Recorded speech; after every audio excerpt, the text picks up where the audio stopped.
Este es el Colima que no te muestran en las noticias. Cada año en Villa de Álvarez se levanta una estructura única, la petatera, una plaza construida a mano con madera y petate, lo que la convierte en la artesanía más grande del mundo. Colima y Villa de Álvarez forman la zona metropolitana, el corazón urbano del estado. Dos ciudades conectadas que crecieron entre el volcán más activo de México y una tierra habitada desde hace miles de años. Aquí está La Campana, una de las zonas arqueológicas más importantes del occidente de México. Bajo este suelo se encontraron las tumbas de Tiro, una singular tradición funeraria. Comenzamos el recorrido en la petatera, la gigantesca artesanía que se desarma e instala cada año para celebrar las fiestas patronales de Colima. Buenos días, pues mira, hemos llegado a uno de los lugares de los que nos sentimos muy orgullosos, tanto en la ciudad de Colima como en la ciudad de Villa de Álvarez. Parte de los tesoros culturales de Colima. A nivel internacional está registrada la petatera como un patrimonio cultural del mundo. Exactamente, estamos hablando de la petatera y la conocen como la artesanía más grande de México. ¿Pero por qué se llama petatera? Mira, es una plaza de toros que está hecha principalmente de madera y de petates. Llevamos un poco de tablas, un poco de clavos, y esta es una madera aquí de la región que les va a dar esa resistencia tanto en la torsión como en la compresión que sufre esta plaza. Pues tiene una capacidad para 5,000 personas y la llamamos la petatera desde hace varios años porque, como vemos, pues está toda cubierta de petates. Los organizadores, los encargados de construirla, les lleva a su construcción 6 semanas, pero es posible desmantelarla en un día. Y es una tradición que tiene más de 100 años, ¿no? Este año fue el 167 consecutivo de la construcción de esta plaza, y esto es algo que le da mucha identidad, mucho sentido de propiedad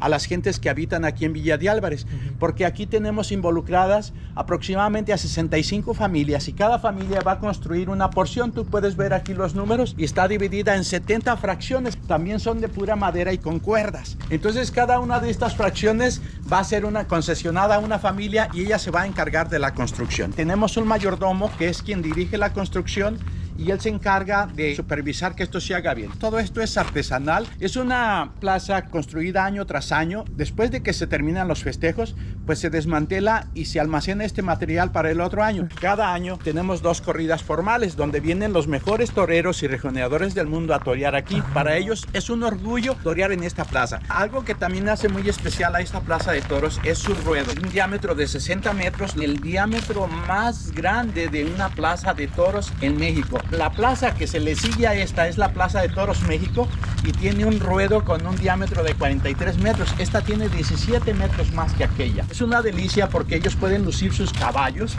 porque tienen espacio para moverse con ellos. Entonces eso es también lo que hace única a esta Plaza de Toros. No lo puedo creer. Y imaginen la capacidad de armar y desarmar cada año esto, y lo han hecho por más de 160 años. Es una tradición. Todo esto es madera de la región. ¿Cómo le hace para aguantar a los terremotos? Porque sabemos que Colima es de las zonas sísmicas más fuertes del país. Tenemos volcanes al lado. ¿Cómo va soportada la plaza? Arriba lleva un anillo que le da vuelta a toda la plaza. Esto hace que sea como una pieza única, sola, y se está moviendo.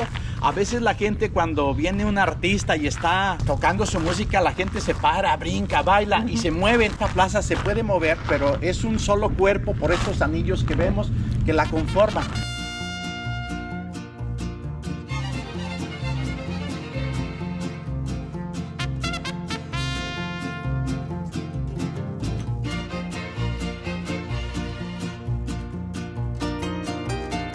¡Qué maravilla! Es un patrimonio de todos los mexicanos. Y vean, ahora ya estamos en el interior, entramos a la plaza. ¿Cuánta capacidad tiene aquí? 5,000 personas, es la capacidad, 5,000 personas. Toda la gente de aquí lo sienten algo muy propio y es una fiesta del pueblo. Ya sea ellos personalmente o algún familiar cercano han participado, ya sea en la construcción, en las diferentes actividades que tenemos. Entonces eso les da ese sentido de propiedad, de identidad, y se sienten súper orgullosos de esta plaza. Ya no podemos contar la historia de Colima sin la petatera. No. Y otro detalle. Nosotros leímos sobre el origen de la petatera y hace referencia a un santo, ¿no? La ciudad de Colima es fundada el 20 de enero de 1527. Varios años después pensó a sentir el efecto de los sismos, de los huracanes. Alguien sugiere, ¿por qué no buscamos un santo que nos cuide, que nos proteja? Entonces se reunieron las gentes que gobernaban este lugar en lo que fue la Casa Real para designar qué santo pudiera ser su patrono. Estaban en eso cuando un franciscano pasa por ahí y les dice, oye, ¿por qué no tomas en consideración a San Felipe de Jesús? En ese tiempo, para seleccionar a este santo, se hacía una rifa de santos. Entonces, metieron el papelito con el nombre, sale electo ese nombre. Entonces, lo vuelven a repetir y así por 3 ocasiones. Y en las 3 ocasiones sale ese nombre ahí. Entonces ellos dicen, indudablemente, San Felipe debe de ser nuestro protector. Y después buscan al fraile franciscano que les había dado la sugerencia para agradecerle por esta sugerencia y nunca lo vuelven a hallar, llegando a la conclusión que el mismo santo se había venido a ofrecer como su patrono.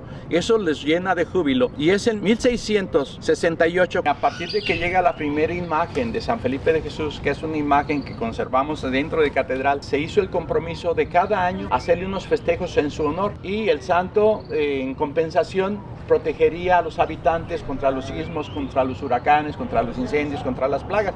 Entonces es así como surge esta tradición de año con año hacer este festejo y esto se origina en la ciudad de Colima. Esta plaza fue movible, se hacía en lugares que estaban desocupados y así fue moviéndose hasta ya en 1857, ya pasa acá para la villa, ya el año 167, este año de que se hace consecutivamente la plaza aquí.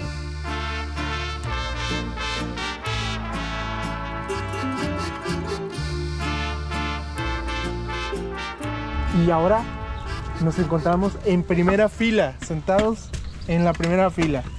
Más o menos, ¿cuánto cuesta desde aquí apreciar el panorama? Y estar sentado aquí en primera fila te está costando 1,500, 1,700 pesos por silla. Ya las segundas sillas baja 1,500, las otras bajan a 1,300 y ya ahí en gradería ya andamos hablando de un costo de 500 pesos. Que la primer cabalgata es nocturna y ya los siguientes días tenemos cabalgatas que salen a las 12 del día de lo que es el centro de Colima. Esas cabalgatas se vienen hacia aquí y llegan aquí aproximadamente a la 1 de la tarde, poquito más, y jugaban 2 o 3 toros aquí, los montaban, los lazaban. El ganadero quería mostrarles que traía toros de buena calidad y entonces esto le llamamos toro de 11 y esto se sigue haciendo. Cuando la cabalgata llega aquí se hace un jaripeo para aficionados donde cualquier persona puede jinetear y toda la gente de a caballo puede andar tratando de lazar los toros. Eso se sigue haciendo todavía. Tenemos aquí eventos de jaripeo donde entra la charrería. Pues también personalidades muy célebres, te diría. Cantinflas en sus inicios de su carrera fue novillero y Cantinflas estuvo también en esta plaza de toros como novillero. ¿De verdad? De verdad. Wow. Hay unas fotos de él en esta plaza de toros. Lo que sorprende de la petatera es que está hecha de materiales tradicionales como madera, sogas, istre y petate. No se emplean clavos ni concreto. Todo el peso de la plaza se sostiene gracias a un sistema de amarres, presión y equilibrio, diseñado para distribuir la carga de manera uniforme.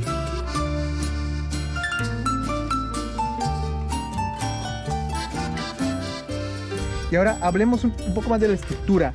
Vean el piso. El piso, si lo tocamos, es el petate. El petate, podemos decir que era la antigua cama de los mexicanos pobres, porque había gente que no tenía para una cama y dormía sobre un petate. Y esto se hace en las lagunas, le llamamos tule, es una planta que crece en el agua. Como carrizo más o menos. Como tipo carrizo. Esa se corta y se plancha y se hacen unas tiras largas que se tejen para formar estos petates. Entonces esto aquí en la petatera lo usamos en el piso, lo usamos para las sombras y lo usamos para cubrir todo el exterior. También eso es lo que le da esa identidad, ese nombre de la petatera. Y todos los materiales que vemos aquí, la soga, la madera, todo esto viene de aquí de la región. Entonces eso también le da un sistema de construcción propio, que es también lo que la hace única. Y orgullosamente de Colima. Orgullosamente Oiga, de Colima. ¿y cómo alguien se debe de vestir? Pues acorde a este evento que es una fiesta charra, pues tratar de vestir a lo más cercano a lo que es un atuendo charro. Gente que va a participar en la cabalgata, son unas camisas pues muy alusivas a esto, como lo podrás ver. Este es un hierro de marcar.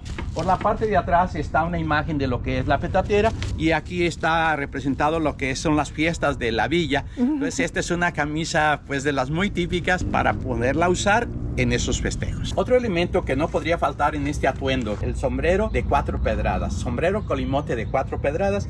Hay unas familias aquí de apellido Aguilar que tienen bastantes años haciendo estos sombreros. Antiguamente estas hendiduras que tienen la copa se hacían con una piedra para que la copa no bajara totalmente y nos deje un espacio libre entre nuestra cabeza y la parte alta del sombrero. De ahí el nombre de un sombrero colimote de 4 pedradas. Sombrero colimote de 4 pedradas. Lo que siento es que tiene una consistencia muy dura, ¿verdad? Sí. O sea, eso te puede proteger la cabeza. Cuando tú ibas montando a caballo, ibas corriendo entre el monte, entre algunos arbustos espinosos, con este sombrero lo podías usar también como un escudo para protegerte contra esas espinas, contra eso. Entonces es esa consistencia dura que así se inician estos sombreros. La utilidad.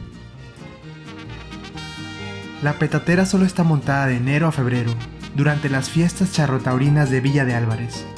Después se desmonta por completo y desaparece hasta el siguiente año.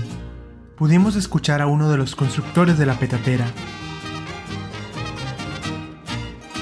Mi padre empezó a trabajar aquí desde 1954, mayordomo de la plaza. Dirigió la construcción haciendo tablados. Empecé yo a acompañarlo, a hacer pozos, a ayudarlo en lo que yo podía. Pues tenía la edad de 12 años apenas. Cuando tenía 15 años ya empecé a echarme la responsabilidad de hacer palcos o tablados. Hemos tenido toda esa satisfacción. Vamos heredando poco a poco la forma de construir esta plaza. Este proyecto debe de seguir adelante y los jóvenes deben de aprender a construir esta plaza para tenerla viva durante muchos años todavía. Necesitamos que la madera sea de la mejor calidad. A esta les llamamos soleras. Esta solera es de huesillo. Es una madera muy dura que incluso si te fijas hasta para que entren los clavos es complicada, pero es muy dura y muy fuerte. La materia prima la traemos del Cerro Grande, de Agua Dulce, del Mixcuate, de varios lugares que tienen cerros, la madera de mejor calidad. Todos esos horcones que ves ahí abajo están alineados ahí. La mayoría son pura madera de corazón que le llamamos. El corazón es la parte más fuerte de la madera. Aquí utilizamos el barcino, el encino, roble, chihuilín. Chihuilín es otra madera muy dura. Este también es de huesillo. El pino lo utilizamos en las graderías, pero la mayoría madera de corazón la utilizamos en lo que es los horcones.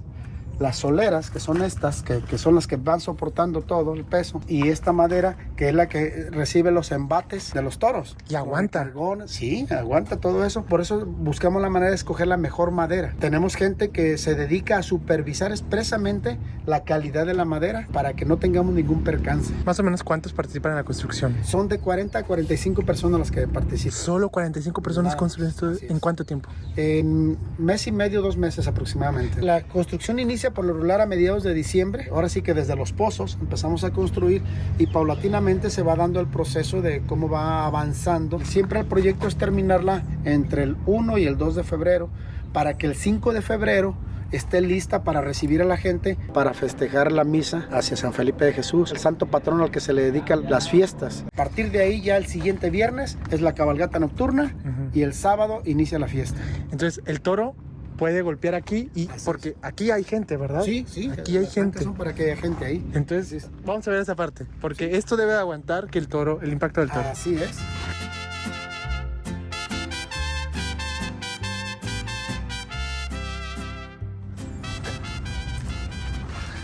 Sí, mira, la base de la construcción de esta plaza son lo que nosotros llamamos horcones. Los horcones buscamos que sean de la mejor calidad, de la mayor macizez para soportar todo el peso de la plaza. Este horcón es de encino, ¿sí? Este es de barcino, ¿sí? Ahí por ahí tenemos otro de encino levantado. Entonces, esta es la base donde inicia la construcción de la plaza, ¿sí? Cuando nosotros hacemos el rayado y hacemos los pozos, lo primero que se pone justamente son los horcones. Se empiezan a alinear y se empiezan a construir sobre de ellos. Esta plaza es muy difícil que algún día se llegue a caer, justamente porque cuando empezamos a construir, este horcón no es nada si no está este. Nosotros siempre vamos de izquierda a derecha haciendo la construcción, porque en este horcón va sentada esta solera, pero la otra punta de la solera va acá. Sucesivamente va otra solera que empotra en el otro horcón. Nosotros le llamamos encadenamiento. Es un encadenamiento que hace que la plaza no tenga margen de girar. ¿Por qué? Porque aparte de que los horcones llevan un metro enterrados, este encadenamiento no permite que haya movimientos de ella. Entonces, este encadenamiento es el que hace que la plaza sea sólida totalmente. Sin este encadenamiento pasaría lo que te comentaba. Colombia, se cayeron varios palcos. Era una construcción parecida a esta. Se cayeron varios palcos y desafortunadamente hubo hasta muertos. Aquí jamás ha habido eso. Se han roto estos horcones que por el mismo peso o por la misma antigüedad que tienen se abren de en medio. Lo que nosotros le llamamos horqueta, truena y se abre. Sí, pero a veces también ya es por la edad de que ya la madera ya hay que renovarla. Al día siguiente o en el mismo momento lo reponemos para que siga a funcionar la plaza.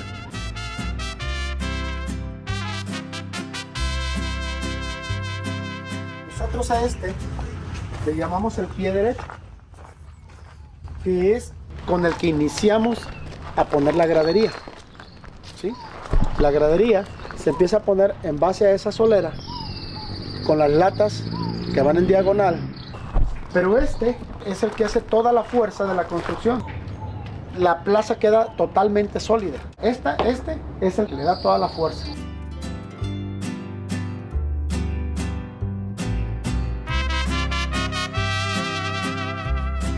Aquí encontramos para dos personas con capacidades diferentes y vean, tienen una rampa. Y esta rampa, wow, es para ellos, para que puedan acceder. Lo que te decía, si yo me subo ahorita en este momento, esta gradería no se cimbra, porque esta es la que le da toda la fuerza para hacerla más sólida. Don Ignacio nos está retando a saltar. Vamos a probar las gradas. Él dice que pues hay mucha durabilidad. Vamos a ver, imaginen 5,000 personas saltando en los conciertos. Por ejemplo, hace poco fue el de Julián Álvarez. 5,000 personas saltando aquí. Así Vamos es, a ver. y haciendo esto. Y si se fijan, los que rebotamos somos nosotros, no el palco. Exacto. ¿Sí? ¿Por qué? Por la solidez que le da lo que te decía de la cadena. Eso es lo que le da esa solidez para que la plaza se siga manteniendo en pie. Esto es ingeniería mexicana. Sí, y empírica. Empírica, porque esta no lleva estudio. Traspasada de generación en generación. Porque ahora sí que dicen aquí es a ojo de buen cubero. Todo es a la vista de uno. Conforme vas aprendiendo a cómo acomodar los horcones. No cabe duda que los mejores albañiles son los mexicanos y los del país son los de Colima. Hemos tenido pues bailes fuertes como el de Julián Álvarez. Era tal la cantidad de gente que había en el baile de Julián que estaba lleno aquí, lleno abajo. Pero el señor se pone a cantar la María, empieza a poner a bailar la gente y una de las plateas tronó, pero tronaron los polines, estos cuadrados que están aquí. Ahora este año les metimos 2 más en cada platea. Para que no justamente para evitar una situación de esa. Al otro día, a las 8 de la mañana ya estábamos arreglando eso, quitamos eso y pusimos uno nuevo. Don Ignacio, vamos a la parte de abajo, que también la parte de abajo se aprovecha. Quiero que vean lo angosto que son las escaleras. No me imagino a más de 5,000 personas en este lugar. Debe ser toda una experiencia bajando, subiendo por estas escaleras. Esto es una artesanía hermosa, nunca había visto algo así tan monumental.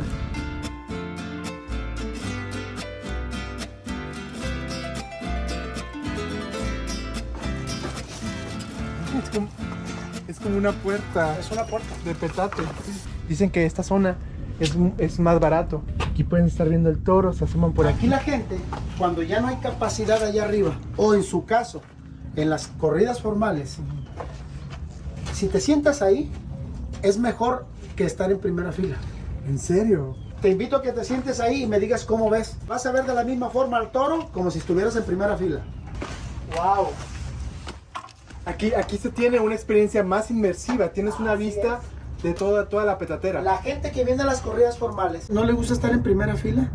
Se viene temprano y busca estos lugares porque esta es la mejor imagen que puede tener. Ahora sí que aquí te involucras con la corrida, con el toro. Sientes la respiración del toro. Así es, incluso a veces los toros llegan y le dan el golpe aquí a las trancas y ahora sí que hasta sientes la adrenalina que te avienta a la cara el animal. Es lo mejor que puedes hacer en una corrida formal, venirte a un bajo. Aquí vas a ver, ahora sí que a ras de tierra. Nos encontramos en el corazón de la artesanía más grande de México. Imaginen cuántas familias involucradas en la elaboración de esto, más de 160 años de tradición construyendo la petatera, un símbolo de Colima, del municipio de Villa de Álvarez. Imaginen más de 5,000 personas en esta plaza. Debe ser toda una experiencia. Seguramente esta es la artesanía más grande de México y también del mundo.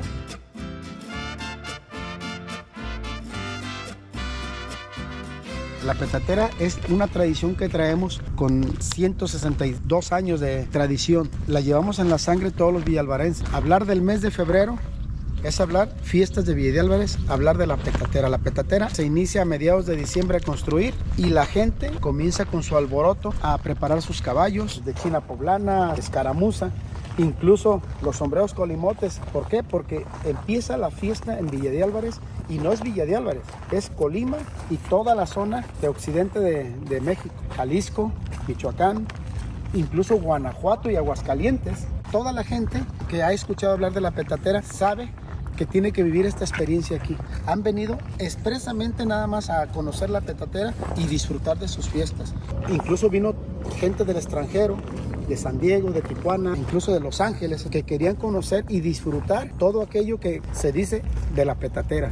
A bailar arriba de ella, comerse sus guayabillas, tomarse su tusca, una bebida artesanal que es de maguey, se da a tomar en cuernitos y con sus guayabillas para acompañarlo, ¿sí? O limón y sal como si fuera tequila.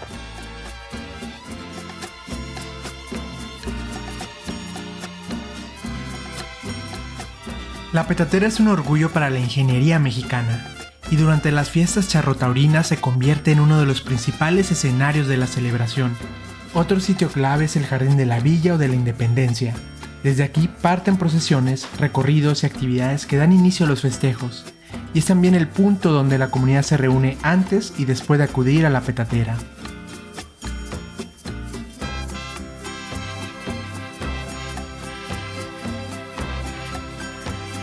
Estamos en el municipio de Villa de Álvarez, donde cada año miles de personas se reúnen para festejar las fiestas charrotaurinas. Además, Villa de Álvarez tiene la artesanía más grande del mundo, que es la petatera.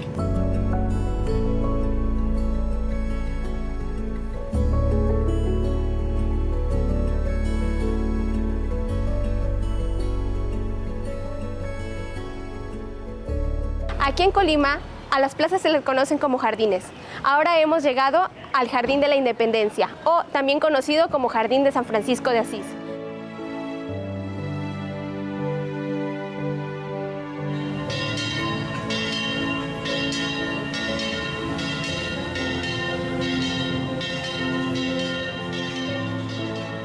Así tenemos una representación de los dos volcanes más importantes que se pueden ver desde Colima: el Gran Volcán de Fuego y el Nevado de Colima.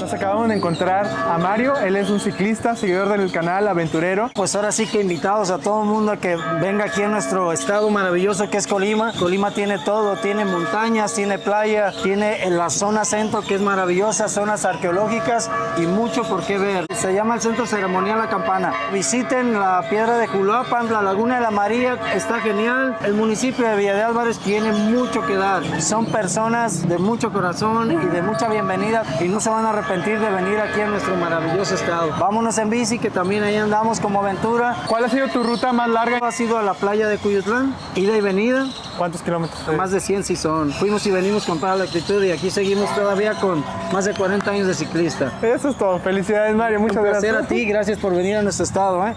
Los esperamos aquí.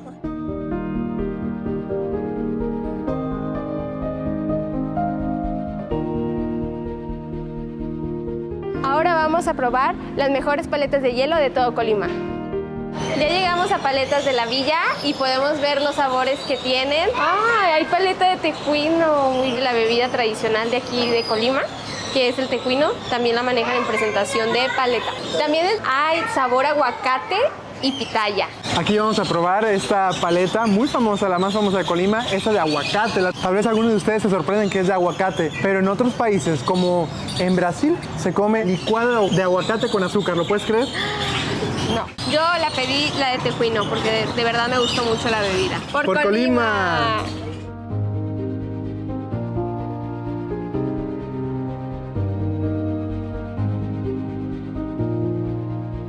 A unas calles del Jardín de la Villa, la gente se reúne en cenadurías que han alimentado a Villa de Álvarez durante generaciones. Una de ellas es la Cenaduría Mercedes, un lugar donde la historia se cuenta con sabores. Estamos en Senaduría Mercedes, tenemos sopitos, pozoles, flautas, tacos dorados, un rico atole preparado artesanalmente. La senaduría comenzó hace 50 años, cuando pues mi abuelita, en busca de poder mantener a mis tíos, porque mi abuelito había fallecido, pues empezó a vender pozole afuera de su casa, cerca del jardín de la villa, donde se centraba pues mucha gente. Mi abuelita se preparaba con todo para degustarles a sus vecinos, que ahí estuvo como 30 años. Ya esto va de generación en generación. Todavía ese sabor que dejó mi abuelita se sigue manteniendo. Sí, me va a jalar de las patas si no cumplimos con ese sabor y con ese entusiasmo de recibir siempre a nuestros visitantes. Esperemos que sea de su agrado, que vean y disfruten de estos antojitos. El pozole sabroso, caldosito, porque es caldudo, y el sabor al ajo, ¿no? O sea, a mí en lo personal, la comida cuando está bien condimentada, que tiene ese sabor, es lo que más me gusta.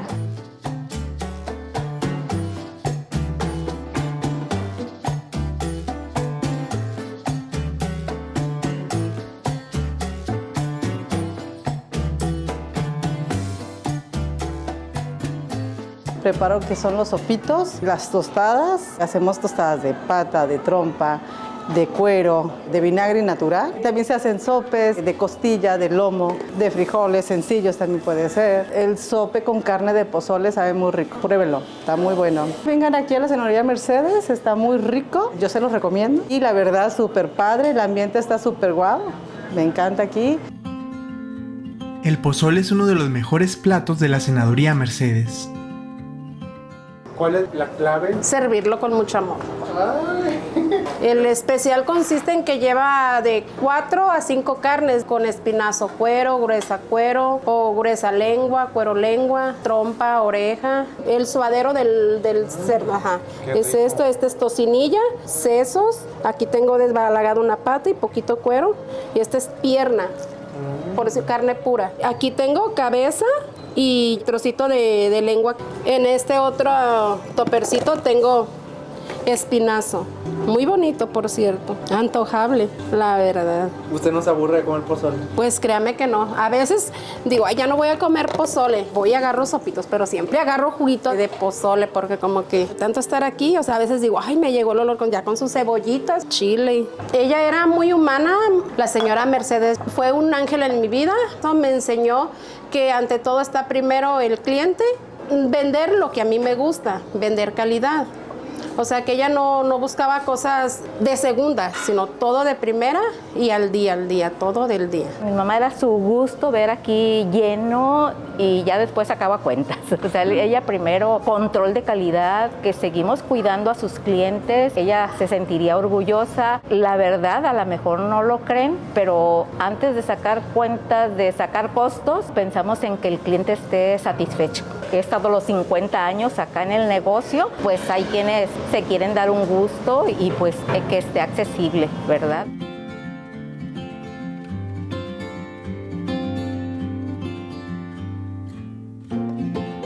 Ahora vamos a sorprendernos con la gastronomía de Colima, ¿verdad? Así es, y bueno, para que recarguen esas energías, tenemos aquí varios platillos. Vamos a empezar con las enchiladas dulces, las típicas colimotas. Estas están rellenas de picadillo y pues el mole es piloncillo, güero y oscuro.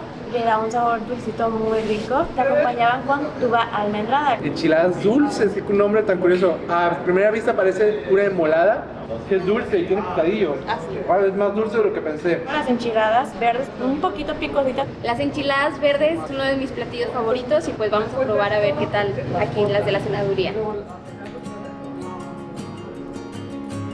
Sí, pasamos la prueba. Están rellenas de pollo. La tortilla está bañada en una salsa que está elaborada con tomatillo verde. Vamos por el pozole. Pozolito blanco y caldudo aquí en Colima. Por lo distintivo de otros estados, pues aquí es blanco.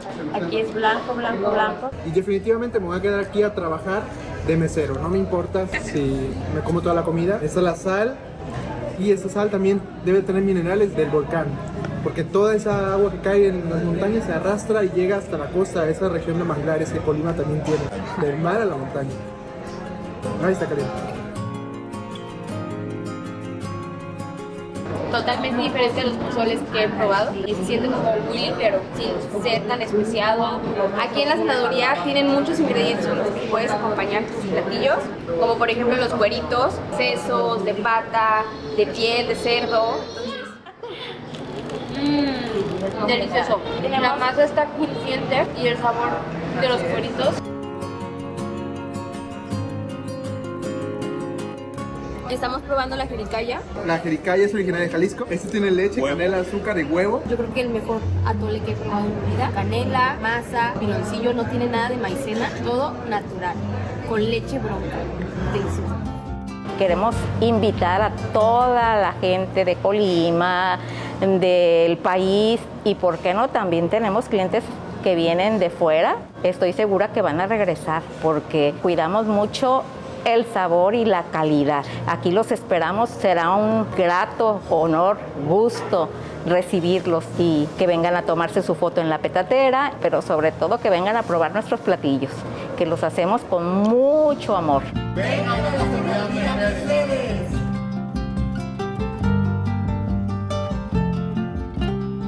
Pasamos las noches enfrente del bonito Jardín Núñez, ubicado en el centro histórico. Es una alameda clásica que ha sido por décadas el punto de encuentro social y cultural de Colima. La Merced, nuestro pintoresco hotel, queda justo enfrente del Jardín Núñez.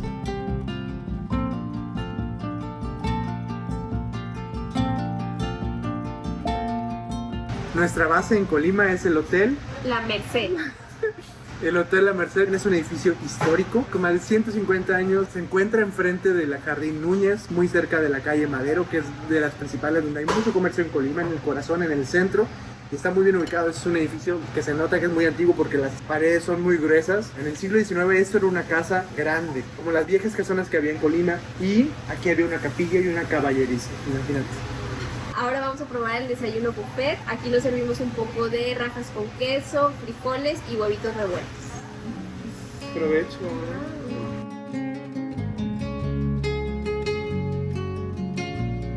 En este nuevo día vamos a profundizar en la memoria histórica de Colima. Fuimos al Museo Regional de Historia de Colima, el cual se ubica en una antigua casona del centro histórico frente al Jardín Libertad. Su acervo recorre miles de años de las culturas del occidente de México, sociedades como la Copacha, Ortices, Comala y Colima. La colección destaca por sus figuras cerámicas, vasijas y objetos rituales, muchas de ellas provenientes de las tumbas de Tiro, una tradición funeraria única en Mesoamérica. Te invito a que visites el Museo Regional de Historia de Colima para que conozcas más sobre la cultura de este gran estado.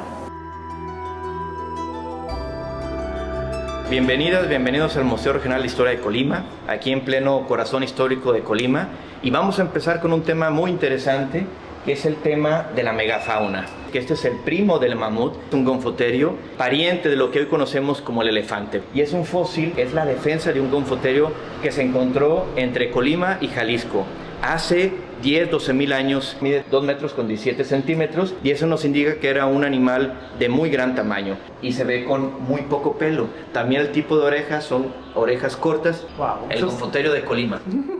Y hace 33, 34 años hubo un hallazgo muy interesante aquí en Colima. Se encontraron una familia de 4 gonfoterios, como papá, mamá y sus 2 crías, ¿no? Que anduvieron paseando por estos rumbos. Y también se encontró la osamenta o pedacera de la osamenta de un perezoso gigante de más de 4 metros de altura. Específicamente cuando hablamos de la era de hielo, dentro del registro fósil contamos con muchísimas especies como por ejemplo el perezoso gigante, el del género Megatherium.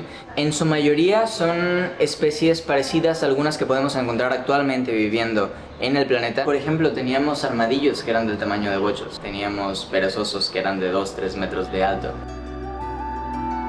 La colección más valiosa del museo es la cerámica de las culturas de Occidente. Sorprendentemente tienen una relación con las de Sudamérica, lo que sugiere que hubo contacto a través de la navegación del Pacífico. Para nosotros es bien importante que se difunda nuestra cultura, nuestra identidad cultural.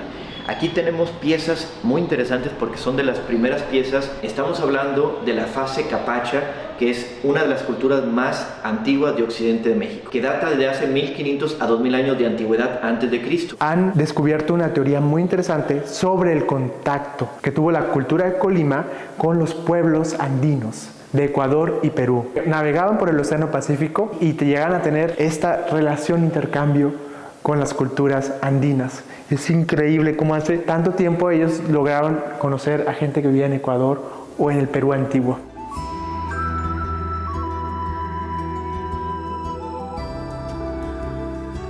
Se hacían rituales, se hacían danzas, como esta ceremonia al ciclo de la vida, para que lloviera y si tenían agua, tenían alimento. Entonces era todo un ciclo de la vida en donde la parte agrícola era bien interesante y lo vemos reflejado en estas vasijas de cerámica en donde tienen frutas que incluso son frutas que ya no se ven tan comúnmente aquí en Colima, que aquí se utilizaba mucho el cacao también. Es una técnica inigualable la que tenían de 1500, 2000 años antes de Cristo. Estamos hablando de una complejidad de cerámica de muy alto nivel en cuanto a la parte estética, artística y funcional. Aquí tenemos al dios del fuego y lo vemos representado precisamente en un gran incensario. Imaginarnos que por dentro está el fuego, las brasas al rojo vivo, entonces los ojos que muestra esta escultura, pues esa relación como cósmica, esa relación mágica con la naturaleza. Pues estas piezas son hermosísimas precisamente por el tipo de textura que tiene, el color que tiene, los grabados que tiene. O sea, experimentaban con esta parte de la gráfica en la cerámica. Y bueno, aquí tenemos la parte de los caracoles. Son caracoles tanto naturales, que se les ve un elemento de gráfica, pero también tenemos caracoles hechos de arcilla, hechos de barro. Están tratando de imitar al elemento natural. Decían, andaban de taparrabos. No era como tal un taparrabo, era un manto que se cubrían, pero que les daba mucha frescura por el ambiente tropical que tenemos. Vean cómo tenían hasta 10 piercing de repente, conchas, ¿no? Que las trabajaban, esta concha blanca, elementos decorativos. Este personaje nos indica que era el que convocaba a las personas. Traía su caracol precisamente para en cualquier momento hacer la convocatoria. Y todas estas vasijas que tenemos con diferentes decoraciones, las formas de una estética inigualable. ¿Por qué las estructuras no son grandes pirámides? Son extendidas a lo largo. Aquí es una zona sísmica, la tierra habla y por eso vibra. Y por eso esos temblores ellos construían con plataformas arqueológicas en horizontal, terraplanicies, pero siempre con esta forma piramidal que le da mucha estabilidad. Vivían en casitas en donde había una plataforma de piedra y arriba de esas plataformas de piedra construían estas chozas. Y por debajo de la tierra las culturas de Occidente excavaban varios metros de profundidad para construir cámaras funerarias ocultas. Allí no solo se depositaban los cuerpos, se colocaban figuras de cerámica, alimentos y hasta los perritos colimotes. Las tumbas de Tiro fueron una expresión profunda de cómo las culturas de Occidente entendían al mundo. El tema de la muerte es un tema sin igual. Se han encontrado tumbas desde medio metro en el subsuelo hasta 17 metros de profundidad, que es el Tiro, precisamente en donde está esta cueva. El término como tal es tumba al Tiro, porque tiene el tiro. En todo Colima se han encontrado tumbas de Tiro, o en la zona de Jalisco, parte de Michoacán, que era el sistema funerario que tenemos aquí en la zona occidente. Esta es una réplica a escala. Personas con discapacidad visual pudieran tocar y percibir que era una tumba de Tiro. Se encuentran ofrendas que nos datan quién fue esa persona, cómo se veían los cuerpos tendidos, cuánto tiempo vivió, de qué murió, si tuvo alguna enfermedad, eso lo checan en los dientes también. Se han encontrado cráneos con trepanaciones, que eso no es de un golpe, sino que fue una incisión dentro del cráneo, elementos para poder comprobar que había cirugías en la época prehispánica. Hay un personaje bien interesante, el cual es el perro Xoloescuincle o el Tlalchichi, que es el perrito pequeño con patas gordas, chaparrito. Aquí es donde ha aparecido más y por eso se les dice perros colimotas. Era visto como este acompañante o este guía para las personas que morían e iban al inframundo. Lo vemos en la vida cotidiana de la vida prehispánica. Tenemos piezas en donde está el perrito asomándose. La casa estaba elevada y tenía huecos en la parte de abajo, precisamente en donde cohabitaba el perro xoloscuincle. Pero ¿qué pasaba cuando moría el dueño de ese perro? Se han encontrado algunos sacrificios en donde vemos el esqueleto del xoloscuincle junto con el esqueleto de la persona que murió. Formaban parte de la misma familia. Cuando ellos mueven estas piedras, encuentran generalmente como un ducto, un túnel, que puede ser un poco en horizontal, tratando de ser como una tipo resbaladilla, para ingresar a lo que viene siendo un espacio hueco, que es la tumba de Tiro que conocemos. Se han encontrado en muchas tumbas de Tiro un personaje que es como un guerrero o en una posición de combate o de defensa, el defensor de la tumba de Tiro. También encuentran metates, ese utensilio de cocina que era pues muy cotizado en esa época. Cuando moría la persona, le ponían ofrendas, ponían como sus armas, y ahí viene la tradición precisamente del día 2 de noviembre, el día 2 de Muertos. Hay figuras prehispánicas de aves, de insectos, incluso de mamíferos, pero ningún aparece en la parte cotidiana de la casa de la familia. El único es el xoloscuincle y el perro tlalchichi. Era como esta mascota realmente que pudieron domesticarla en la época prehispánica. ¿Y se los comían aquí como los aztecas? Hubo migración del centro de México para acá, para esta zona de Occidente, y traían diferentes ideas o costumbres. Pues vieron un animalito muy gordito, muy sabrosón, pues dijeron, pues lo echamos al plato. Creo que nunca había visto un cráneo de xoloscuincle, entonces en el momento en el que entré y lo vi, de inmediato se me hizo de que, wow, qué extraño. Pero esta me llamó mucho la atención porque el cráneo es muy distinto. Esta cresta la veo bastante pronunciada, mucho más pronunciada que la de un perro regular, digamos un Golden Retriever. Le llaman figurillas, son como muy cotidianas. Estamos viendo a la mamá que está amamantando, al mismo tiempo que está con la otra mano echándole talacha al metate, moliendo el maíz para hacer las tortillas que aún ahorita seguimos comiendo, donde se ve esta parte amorosa de la familia, de las madres, de los padres, en convivencia con los hijos. Incluso vemos embarazadas. Y es bien interesante cómo estas figurillas a veces te dicen muchísima más información que figuras ya escultóricas. Estamos viendo diferentes instrumentos de música. Tienen representaciones en alto relieve de los animales que abundaban aquí en Colima en aquella época. Iguanas, reptiles, cocodrilos, tortugas, serpientes. La teoría o la interpretación es que algunos producen un sonido similar a ciertas aves. Querían llamar la atención de esas aves para cazar. Un sonido muy singular, las ocarinas que vemos. La diferencia de un silbato es de que tiene una entrada y una salida, pero la ocarina tiene diferentes para producir tonos, igual que la flauta. Seguimos haciendo rituales, seguimos haciendo fiesta, era parte de la ceremonia, pero vemos cómo tenían trompetas e incluso ciertos elementos de tambor.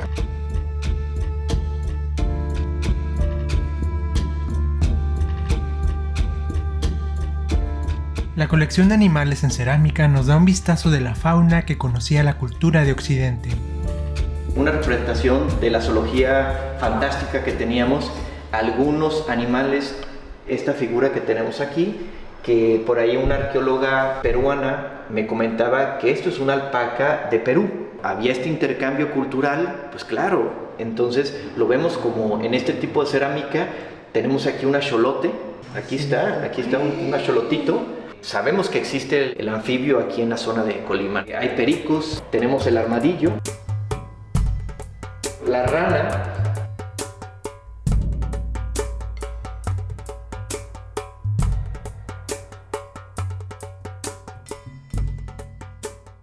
Parte de lo que me vuela la cabeza es ponerme a pensar en el hecho de que son las mismas especies, no han cambiado realmente desde ese punto de la historia hasta ahora. Entonces es uno al que le tocó ver el desarrollo de la cultura prehispánica occidental y también le tocó ver las cámaras de mis colegas. Entonces me llama mucho la atención.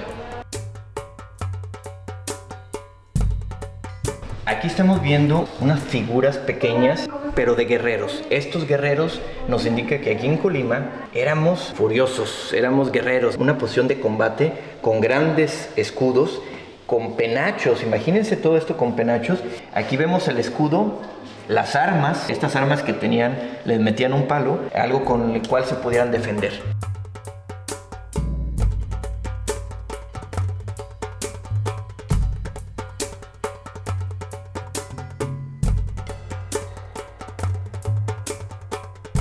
Estos son elementos decorativos hechos y tallados en concha. Esta concha color naranja, que es la concha Spondylus, de la zona de Manzanillo, que en la época prehispánica fue muy importante, hasta fue un tipo de moneda.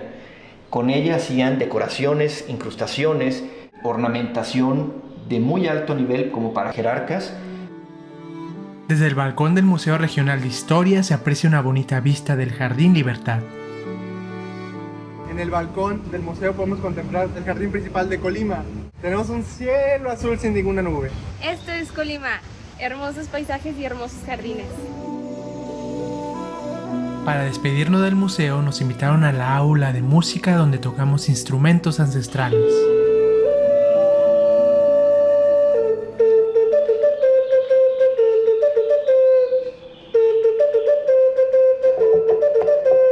Y si eso lo acompañamos con el teponaztli, que es un tronco generalmente hueco que produce un sonido. Esta es una fruta que ya no es tan común, pero en algunas zonas áridas de Colima se da todavía en árboles que se llaman cuastecomate. Da esta fruta, lo que hacemos aquí en el museo es sacarle la semilla.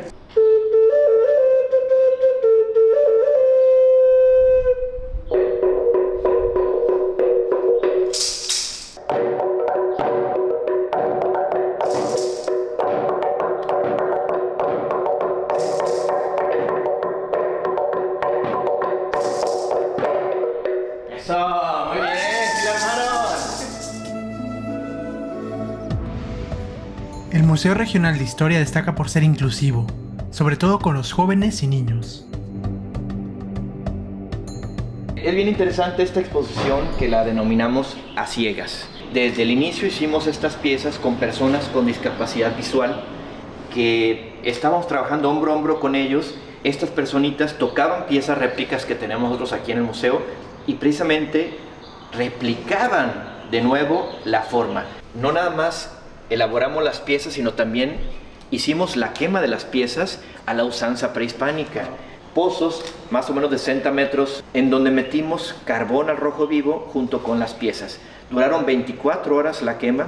Al día siguiente, después de 24 horas, salieron las piezas. Nos dimos cuenta que tenían precisamente tonos negros, estos tonos entre rojos y color tierra, que eso le da precisamente como esta vida al bar. Las personas con discapacidad visual tienen como algo que ver y algo que tocar, algo que sentir aquí en el museo. El museo como tal es un edificio histórico, un edificio importante, encallado aquí en el corazón del centro histórico, pero nos salimos de este edificio y nos vamos a las comunidades rurales.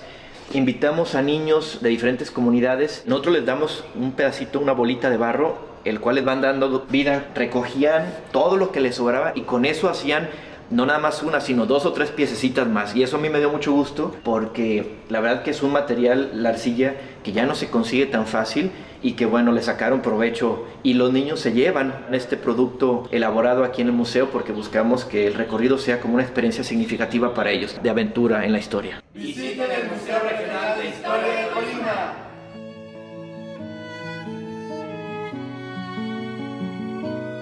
Después del museo caminamos por el Jardín Libertad con sus fuentes de forma de cisne y su kiosco que fue traído de Bélgica a finales del siglo XIX. Desde el jardín se ve la Catedral Basílica Menor. Los cafés y restaurantes alrededor del parque le dan un toque bohemio. Uno de los más famosos es La Polar, donde se sirve la tradicional torta al vapor. La torta al vapor es el pan blandito. Esta es la tradición y no se la pueden perder. Lleva crema, lomo natural o lomo adobado, verdura, jitomate, lechuga, jalapeños si no le temen al picante y pues ya las salsas. Es de puerco. También hay panela, jamón por si no consumes carne, pero Sí, está muy rica, la verdad la tienes que probar. Mi abuelito Don Lupe fundó la tradicional torta al vapor entre 1952 y 1960. Aquí la pueden venir a disfrutar. Pues es una torta muy diferente, tiene ahí sus secretitos. Tanto el pan pues es lo 100% diferente porque es blandito, es al vapor. Entonces desde ahí ya es una torta pues especial, la tradicional colimense. Y pues también el lomo tiene su preparación único, hasta la verdura tiene su secreto. Ahora sí que todo con amor y pues es una torta muy diferente que no se pueden perder. Las tres más ricas, bueno, a mí la torta al vapor, la tradicional, la cubana también me gusta mucho y la de lomo adobado.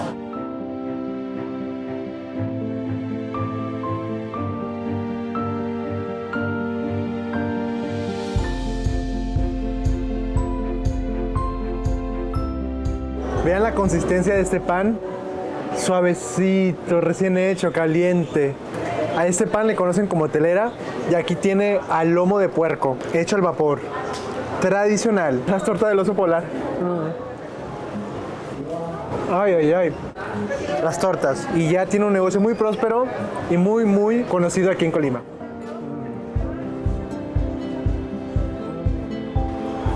Ay, está rico. ¿Por qué polar? Don Lupe inició, él estaba en un carrito de paletas.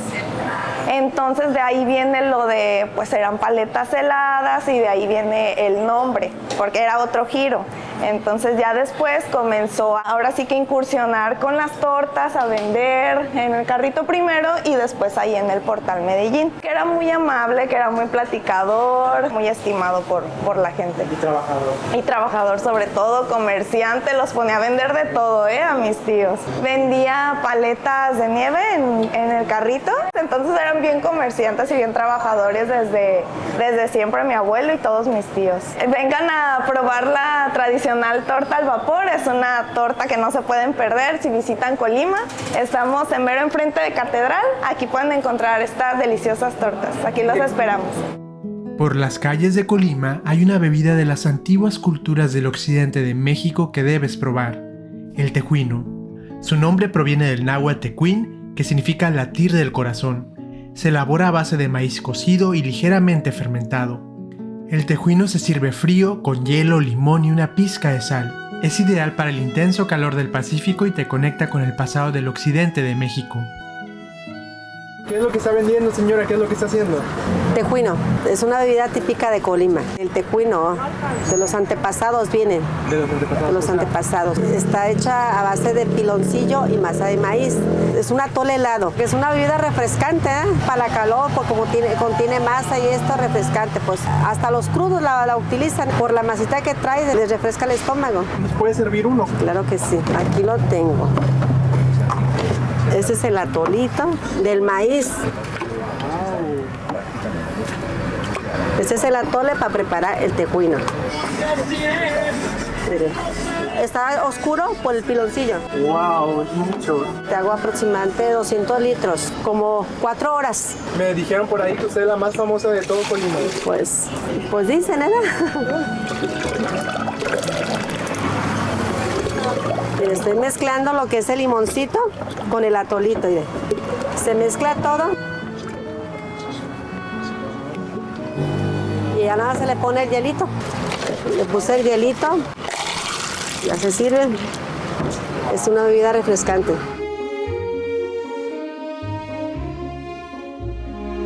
Tejuino del Rayo.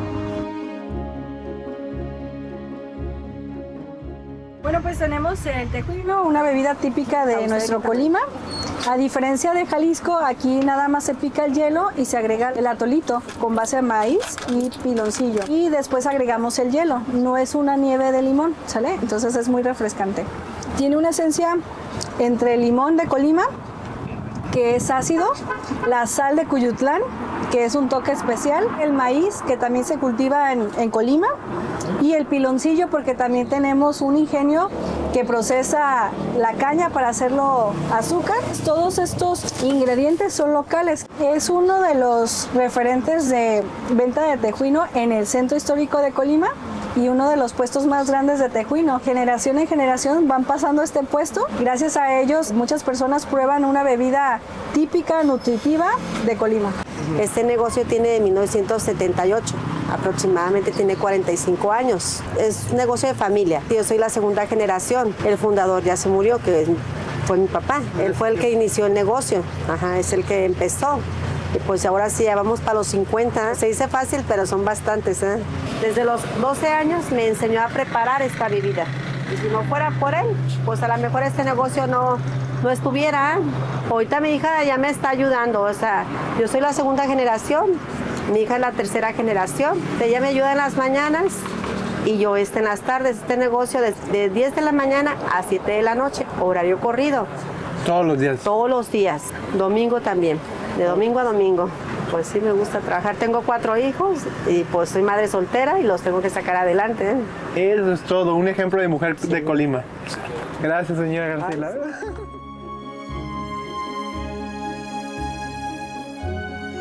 Este es el carretonzote de la señora Graciela y es el tejuino El Rayo. Vamos a probarlo, a ver qué tal. Uy, tiene un sabor muy intenso, se siente el maíz. Y esto es una bebida muy tradicional del occidente de México, en Jalisco. Yo la primera vez lo probé en Puerto Vallarta y nos explicaron que la raíz etimológica viene del náhuatl y significaba latido del corazón. Y la verdad es que cuando vi la sonrisa de la señora Graciela, pues me alegra que en Colima se siga preservando esto. Esto es mejor que la Coca-Cola. Sí, más saludable, la verdad. Esta es naturalita, esta no te hace daño nada para el riñón. Tenemos muchos clientes que solitos llegan, que desde niños han venido aquí al tejuino y que ahora ya son adultos y ya se casaron, ya traen a sus hijos, a la segunda generación, y así el negocio va creciendo. Es una motivación para nosotros que los clientes de tantos años nos sigan visitando. Para que el negocio crezca, debes de hacer tu trabajo con amor, siempre tu mejor actitud hacia tus clientes. Oye, ¿usted está orgullosa de ser colimense? Yo sí. ¿Por qué? Porque me gusta mi Colima, me gusta. Aquí estoy vendiendo, le digo así. Me gusta lo que me enseñó mi papá, que gracias a él aquí estoy. Le insistimos a la señora Graciela que le queríamos pagar y no nos dejó pagarle. Entonces de verdad les invito a que vengan a su puesto. La pueden encontrar cerca del Jardín Núñez, en la calle Francisco y Madero, afuera del Templo de la Merced. Y de verdad vengan a visitarla y se van a enamorar. Muchas gracias, un ejemplo para los vendedores de México. No, pues yo se los invito de corazón, ¿verdad? El tejuino nos remonta al pasado, porque su base es el maíz, el alimento que sostenía a toda Mesoamérica y permitió el nacimiento de ciudades. Una de ellas es la Campana, una antigua urbe conocida como Almoloyan, que en el idioma náhuatl significa lugar entre agua que corre. Con el volcán de Colima de fondo, deslumbran la traza de sus calles y edificaciones, así como petroglifos que son posibles admirar en plazas y patios de la ciudad más importante del occidente. Llegó a tener una planeación compleja y se desarrolló en paralelo a grandes centros mesoamericanos como Teotihuacán y Monte Albán durante el periodo clásico.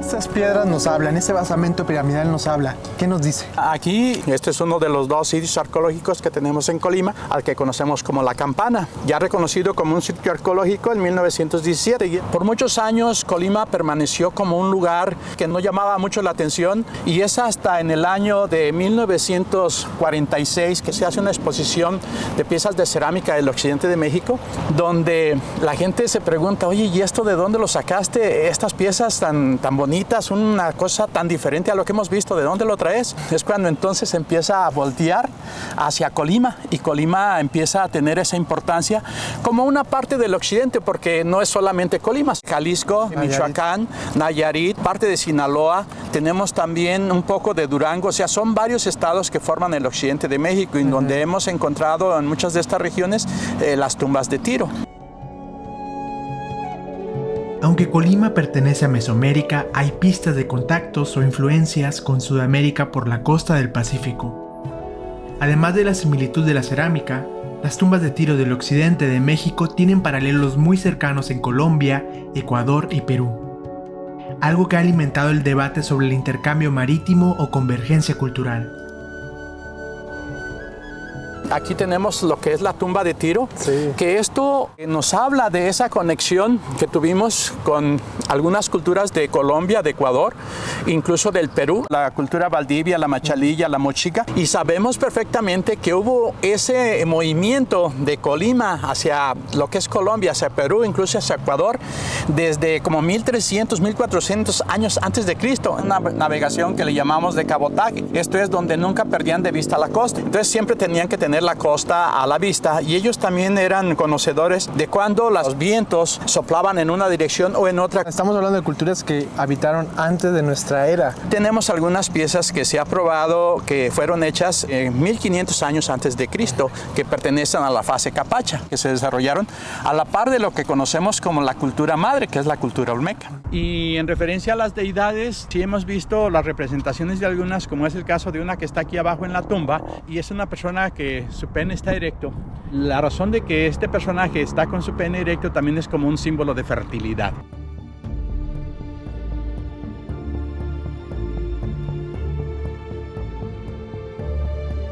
Y aquí vamos a poder ver una pequeña olla a nuestra izquierda.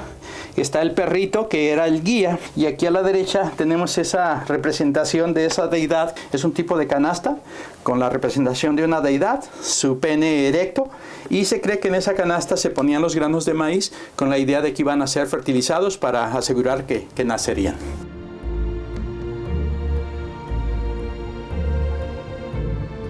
Algo también que hace especial, sobre todo esta región de Colima, es que aquí hubo un perro sin pelo, pero no fue exactamente el Xoloscuincle que conocemos. Este perro que habitó aquí, pues se puede creer a lo mejor en una malformación genética, en un enanismo. Este era chaparro y gordo, y se le dio un nombre que fue Tlalchichi, que viene de Tlal, que quiere decir tierra, y Chichi es perro. Entonces el decir Tlalchichi era perro de tierra, perro de piso, y era un perro chaparro, gordito. A veces era de cerámica y en muchos casos fue de carne y hueso. Se han encontrado osamentas que entonces el perro iba acompañando a su dueño. Para ellos era de suma importancia esta raza de perros que se criaron aquí. Actualmente es una raza ya extinta. Ya no tenemos esa raza que se conoció como Tlalchichi. El que sí seguimos teniendo pues es el Xoloscuincle. Pero en determinado momento el español trató de borrar todo vínculo que uniera con esas antiguas creencias de los indígenas, de borrar todo esto, quizás con la idea de hacer más fácil esa evangelización. Entonces mataron bastantes de estos perros y pudieron sobrevivir porque muchos de ellos huyeron al monte o la gente se los llevó y se ocultó en el monte. El que ya no sobrevive, no tenemos ya más de él, es del Tlalchichi, que fue el perro que se registró en esta zona, que era un perro chaparrito gordito, de piernas un poquito curvas y que fue aquí en esta zona. Ese sí está extinto actualmente. Me recuerda también a la historia del amaranto. El amaranto era de los granos más sagrados de Mesoamérica, y también cuando llega la evangelización sobrevive gracias a las personas que lo consumían en Oaxaca y en Puebla, en las montañas. Muchas cosas pues el español borró en un afán de extinguir todo lo que no fuera relacionado con la religión católica. No todo lo lograron borrar, porque lo que ahora es México es una mezcla, una fusión de razas, de colores y de tradiciones que conforman nuestra nueva identidad. Claro, nos dan la identidad mexicana. Sí.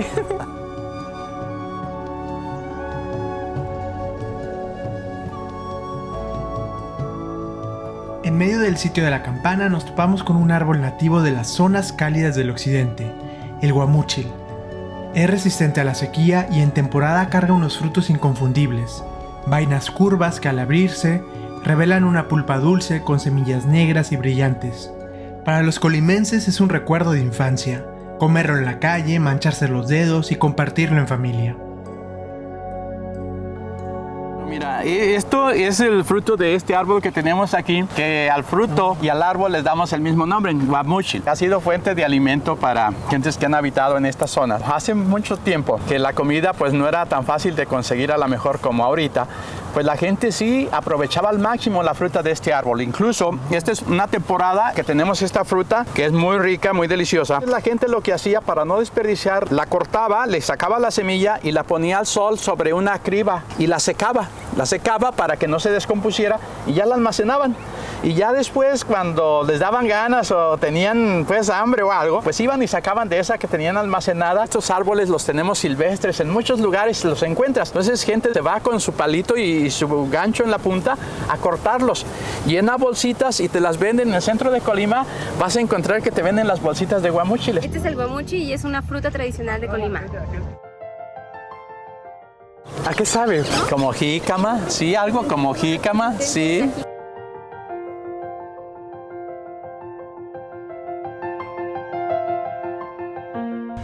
Acabo de ver una pareja de pericos de frente naranja de nombre científico Eupsitula canicularis. Las poblaciones de esta especie en solamente 10 años cayeron prácticamente 90%.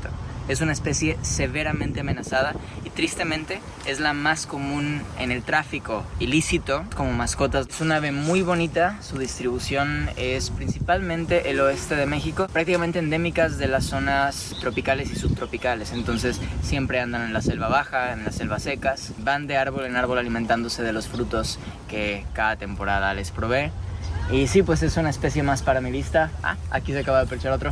Llevamos muy poco tiempo en la zona arqueológica La Campana y algo que me impresionó de inmediato es la cantidad de especies de aves que pude observar en un plazo de como 5 minutos. En los primeros 5 minutos ya he visto como 10 o 15 especies, lo cual para esta hora es bastante inusual. A lo largo de los milenios, varias culturas habitaron Colima, atraídos por la fertilidad de sus suelos volcánicos. También hablamos que el origen de los aztecas venían acá de la parte norte de Nayarit, de acuerdo a esa leyenda donde les dicen que ellos tendrían que vagar y buscar por unas señales que les indicarían dónde era el lugar correcto para construir esa gran ciudad que fue Tenochtitlan. Esos grupos que se dividen, se fragmentan y se habla de un grupo que baja por la costa, entonces también se cree que parte de esos grupos nahuas fueron los que se asientan aquí. El nombre de Colima proviene de una palabra náhuatl que es Colimot, quiere decir lugar conquistado por nuestros abuelos o lugar donde domina el dios del fuego, que era el volcán. Pues aquí lo tenemos al frente, entonces también eso hacía que este sitio fuera ideal para ellos porque desde aquí podían ver a su dios, el volcán de Colima. Los suelos volcánicos son excelentes para los cultivos, para la vegetación y eso lo podemos ver en el estado de Colima. Siempre por donde andes ves mucho verdor, mucha exuberancia y esto se debe a estos suelos volcánicos. Fueron varios miles de habitantes que hubo en este lugar. Ya hablamos de aproximadamente 100 hectáreas donde podemos encontrar vestigios arqueológicos. Entonces es muy probable que abajo de algunas casas de Colima se encuentren también basamentos piramidales o restos de sí, pudiera ser. Además de eso, este lugar donde estamos está flanqueado por 2 ríos. Tenemos el arroyo Pereira, a mano derecha, que es el límite entre lo que es la ciudad de Colima y lo que es la ciudad de Villa de Álvarez, y al lado izquierdo tenemos el río Colima. Entonces aquí tenían tierras fértiles, tenían agua, había el material para construir sus pirámides. Este tipo de construcción que tenemos aquí es el que conocemos como canto rodado, donde usaban piedras de los bancos de los ríos que pegaban con argamasa. Aplicaban el barro en el muro y luego arrimaban leña y la prendían para que con el calor del fuego se endureciera ese barro que había sido aplicado en el muro de piedra. En estas construcciones pues vamos a ver que ya hay uso, por ejemplo, de cemento. Estos lugares fueron reconstruidos porque aquí hubo mucho saqueo. Una vez que la gente se empieza a dar cuenta de que aquí había cerámica y que pues podían obtener buen dinero por ella, empezaron a destruir. Dato importante, los habitantes de La Campana construyeron un drenaje subterráneo que desaloja el agua de lluvia y la conduce a los ríos que rodean el asentamiento. Aquí lo que podemos ver en esta parte es parte de ese drenaje pluvial. Tuvo su esplendor entre el 700 y el 900 de nuestra época. Es la máxima esplendor de esta zona arqueológica, la que conocemos como La Campana. También el hecho de que le llamamos campana se debe a que había un montículo que tenía una forma muy similar a una campana. Y de ahí sale la idea de nombrar esta zona arqueológica La Campana.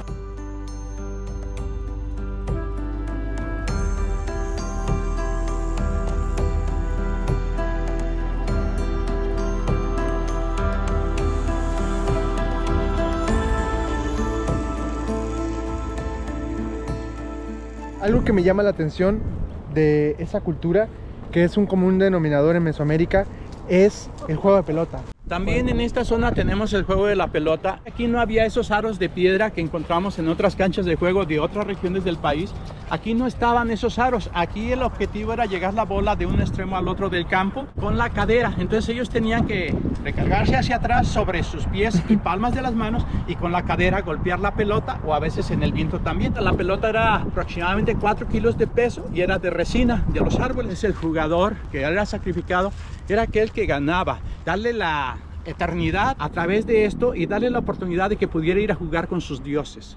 Y a veces los perdedores quedaban tan avergonzados que podían ya no volver a jugar, porque pues para ellos era una vergüenza el haber perdido el juego. Vemos que tiene varios accesos esta plaza. Algo aquí al centro, un altar.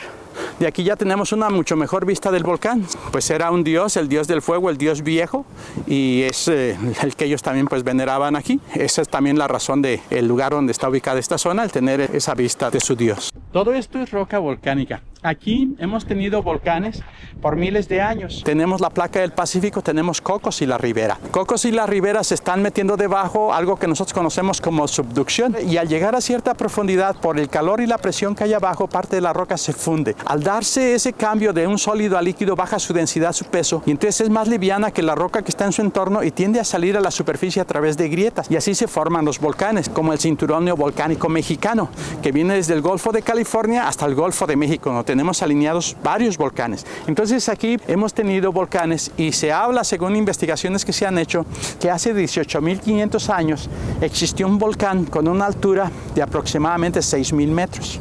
Ese volcán, en una actividad fuerte, se colapsó y se genera una avalancha que se calcula con un volumen de 20 a 33 kilómetros cúbicos. Esa avalancha bajó por aquí. Si vamos a algunas partes acá altas, vemos cómo viene el declive. Bajó por aquí y llegó hasta el mar. Tenemos una playa que es la playa de Cuyutlán y varias playas de Colima que vemos la arena de un color diferente, son arenas volcánicas, y por lo tanto todo esto donde estamos son suelos volcánicos.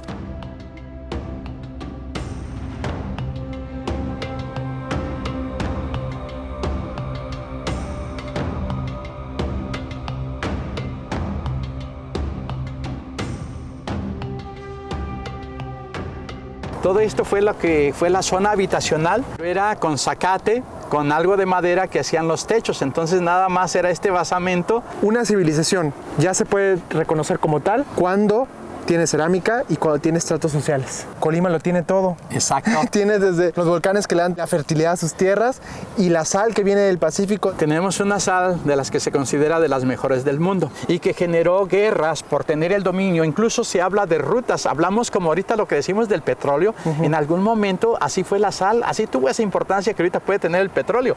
Y hubo rutas para su distribución y también se pagaban los tributos con sal. Entonces aquí tenemos la laguna de Cuyutlán, que está aquí cerca de Colima. En esa laguna, en los márgenes de esa laguna, tenemos la producción de sal.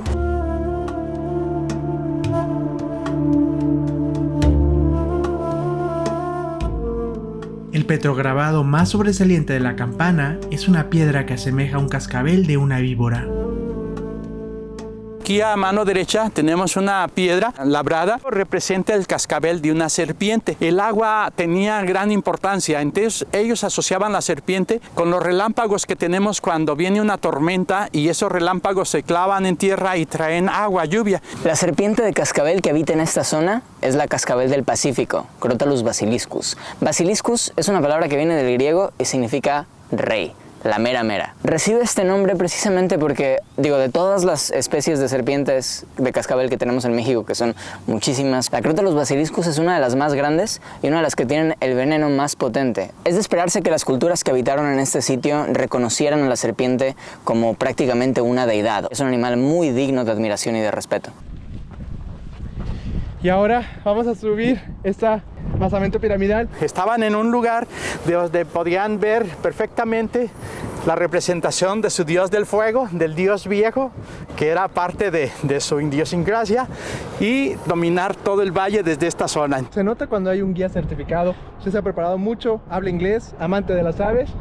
Corazón de Colima Tours. Corazón de Colima Tours. Que la gente sepa que hay en Colima, porque para mucha gente Colima es un lugar donde no hay mucho que ver, y hasta que llegan aquí es cuando se dan cuenta de todo lo que hay y dicen, oye, yo no sabía que había esto, pero hasta que llegan, porque no ha sido muy bien difundido toda la riqueza que tenemos en Colima. Por eso nosotros decidimos venir 2 semanas enteras a conocer este estado, uno de los más pequeños de México, pero tiene mucho que ofrecer. ¿Qué tal, Marco? ¿Qué sientes estar arriba de una pirámide? Muy chido. En especial una que tiene algo tan interesante como la estructura del cascabel abajo, de las más memorables en las que he estado. Y ve atrás, ¿la viste que tienen sus dos? Los volcanes, sí, es algo que le da un toque muy bueno.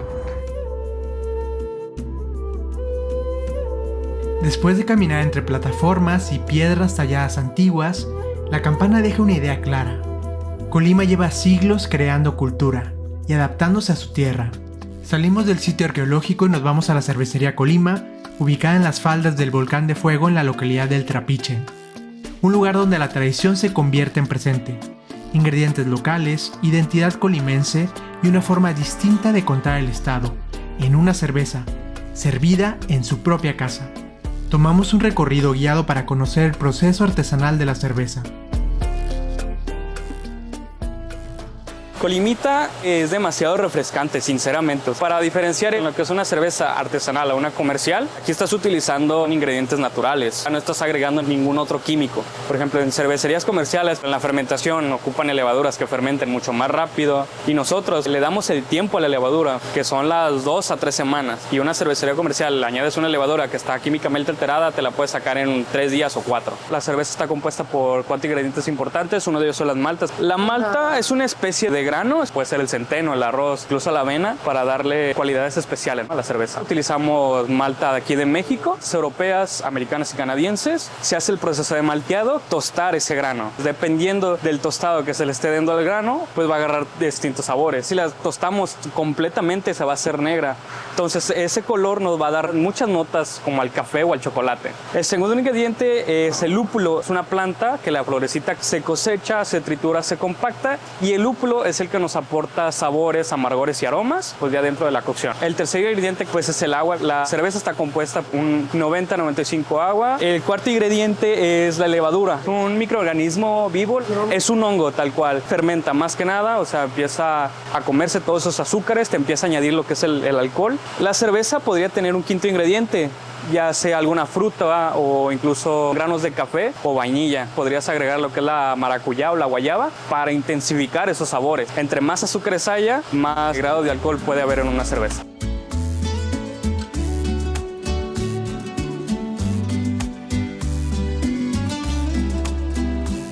Esta área se le conoce como la cocina. Aquí es donde los cerveceros pues empiezan a elaborar lo que es la cerveza. Aquí empiezan a jugar con ingredientes para darle notas especiales a la cerveza.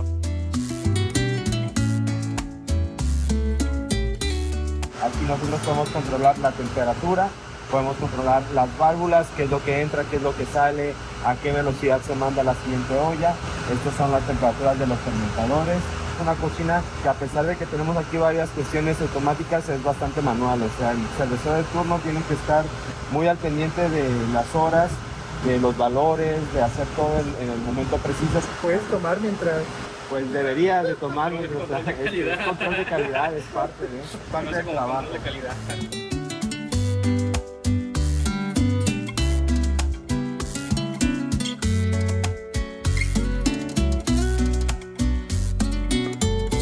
Nunca había tenido la oportunidad de recorrer una planta de cervecería y la verdad estoy impresionado con el volumen, con el tamaño de cada uno de los tanques donde se produce. Si así es como luce una cervecería artesanal, ¿cómo lucirá una industrial? Los tanques más grandes que tenemos tienen una capacidad de 20,000 litros. El proceso de fermentación dura entre 2 semanas a 3 semanas dependiendo del estilo. Hay estilos muy específicos en el cual se hacen en barricas de roble, su fermentación dura meses. En un tanque de roble pues va a agarrar esas notas como al roble. Hay un pequeño ser vivo que hace la magia. La levadura es un hongo microscópico que convierte el azúcar en alcohol y gas, dando vida al sabor de la cerveza. Por el trabajo que desempeña en Cervecería Colima se apapacha la levadura. Es un refrigerante de grado alimenticio, nos ayuda a bajar las temperaturas de la cerveza para poder incorporar lo que es el de la levadura. Como estás trabajando con microorganismos vivos, le vas a tener que dar todas sus comodidades. Digamos que hay muchos azúcares, pero tú metes muy poca levadura, se va a estresar y se va a morir. Y viceversa, si hay muy pocos azúcares, pero muy poca levadura, se va a acabar todo ese alimento y se va a morir. Hay que crearle un paraíso a la levadura en el tanque. El único momento en el cual el oxígeno va a estar en contacto con la cerveza es en la fermentación fermentación, ya que la levadura también necesita oxígeno para poderse reproducir y poder hacer su trabajo. La que se encarga de hacer la cerveza como tal es la levadura. Entonces, tal cual la tienes que tratar súper bien esa levadura, si no la chela te la va a dañar.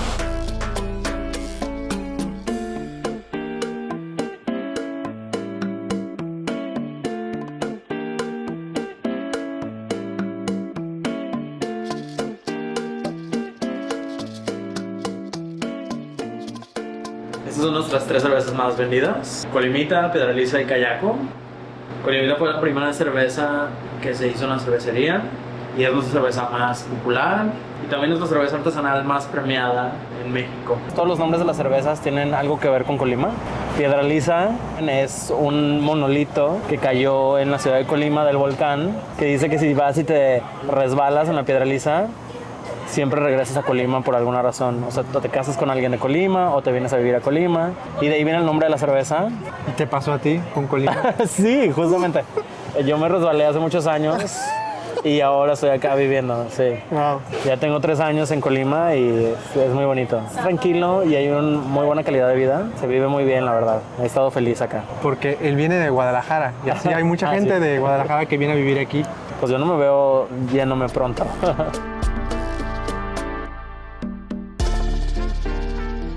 Salud. Salud. Piedraliza es mi cerveza favorita de la cervecería. Es una cerveza más ligera en muchos aspectos. Amargor, en alcohol. Es muy rica porque tiene unos sabores tropicales. Es una cerveza con lúpulo y tiene esos notas muy tropicales. Mango, sientes como toronja. Es ligeramente amarga. Es un muy buen balance y tiene un aroma delicioso. Y es súper rica para tomársela en el atardecer. Imagina tomar cerveza hecha con agua del volcán de fuego. Tal vez ese sea el secreto del éxito de la cervecería Colima. Colima va mucho más allá de lo que dicen las noticias, y cuando miras su realidad de cerca, entiendes la leyenda de la Piedraliza. Comprendes por qué muchos no se van, y por qué otros siempre quieren volver. Esto es Colima, del mar a la montaña.